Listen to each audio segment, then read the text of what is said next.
മലപ്പുറത്ത് ദേശീയപാതയിൽ വീണ്ടും വിള്ളൽ. കാക്കഞ്ചേരി കിൻഫ്രയ്ക്ക് സമീപം വിള്ളൽ രൂപപ്പെട്ടത് മണ്ണിട്ടുയർത്തി നിർമ്മിച്ച പാതയിൽ. കനത്ത മഴയിൽ പാലക്കാട് കുളപ്പുള്ളി പാതയിൽ മണ്ണിടിച്ചിൽ. ഒറ്റപ്പാലത്ത് ഗതാഗത നിയന്ത്രണം.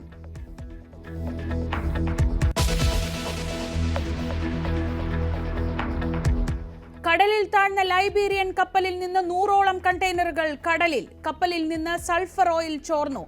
ഒഴുകി നടക്കുന്ന കണ്ടെയ്നറുകളിലും ചോർച്ച ഉണ്ടോ എന്ന ആശങ്ക. തീരത്ത് എന്തടിഞ്ഞാലും തുടരുതെന്ന് മുന്നറിയിപ്പ്. ക്യാപ്റ്റൻ അടക്കം 24 പേരെയും കൊച്ചിയിലെത്തിച്ചു.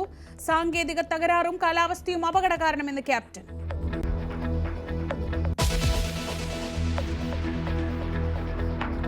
തിരുവാങ്കുളം പോക്സോ കേസിൽ തെളിവെടുപ്പിനിടെ ജനരോഷം. പ്രതിയെ ആക്രമിക്കാൻ ശ്രമിച്ച നാട്ടുകാരെ പോലീസ് തടഞ്ഞു.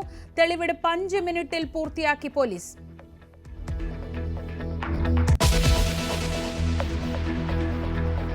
ഇന്നേക്ക് 26-ാം നാൾ നിലമ്പൂർ വിധി എഴുതും. ജൂൺ 23-ന് ഫലമറിയാം. ഷൗക്കത്തോ VS ജോയോ സ്ഥാനാർത്ഥിയെന്ന് ഉടൻ പ്രഖ്യാപിക്കാൻ UDF. ഇടത് സ്ഥാനാർത്ഥിയെ ഉടൻ അറിയാമെന്ന് MV ഗോവിന്ദനും.